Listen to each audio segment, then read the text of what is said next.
I have never in my life seen somebody mad about using the element. They are really targeting Lee Waters with those lobs. That's the third time, and she is not happy about it.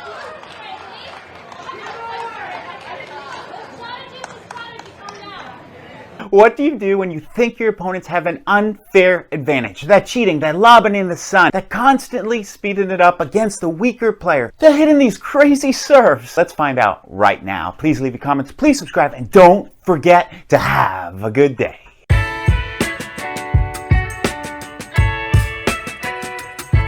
We all have been there. We just want to throw our paddles and hit our opponents in the head. So how do we calmly change strategies, talk to our partner, and fix what is wrong? There are many other things you can do. Take it away, Joey. If they're really speeding it up on you, remember, most people attack with the forehand, right? So keep the dinks to that backhand. When you go to the forehand, make sure they're moving, right? Because then they can't attack. I want to go to their backhand first and then pull them to their forehand because their forehand is more offensive. This is more of a neutral shot, okay? But for me, my big thing about playing is I play property.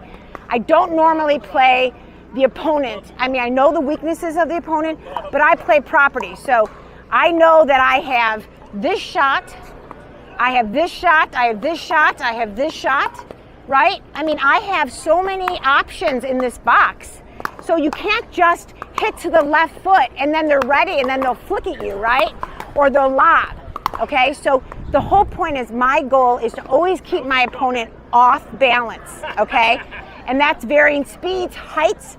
You know, even when I'm dinking, I may lob, but I always want my opponent not to be ready to battle, okay? So if I pull him one way, the likelihood of him attacking me the other way is unlikely because he's not settled in his feet. He's not grounded.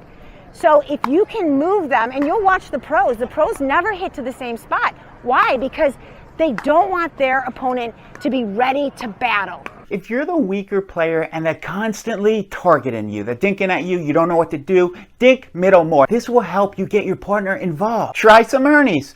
Throw up some lobs. Stay dynamic. Don't get trapped on an island with these crazy dinking battles when you're hitting these crazy angles, you're giving them ATPs. Dink middle more.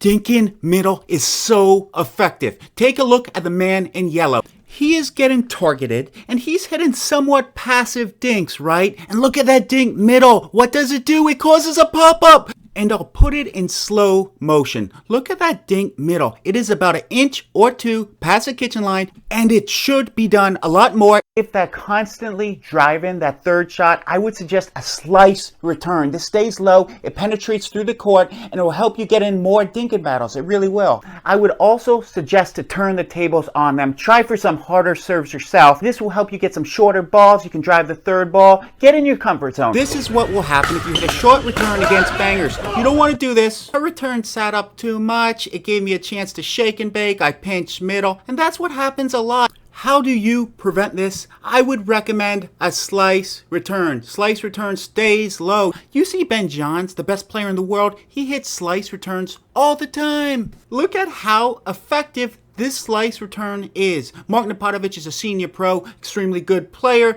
3-5 at best though. You won't get annoyed so much if you hit slice returns. You can neutralize a banger very well. Pickleball is a game of runs. Remember that. Call timeouts. Annalise says we are taking a timeout. It ain't all. In the timeout, don't play the blame game. Identify the weaker player on the other side of the court. Try targeting them like that targeting you. And be dynamic. Try some Ernies yourself. This will do two things. It will throw your opponents for a loop and it will get you moving. I always have a lot of nervous energy. I don't know if you've realized. Moving around, trying some Ernies is a great way to prevent nervousness.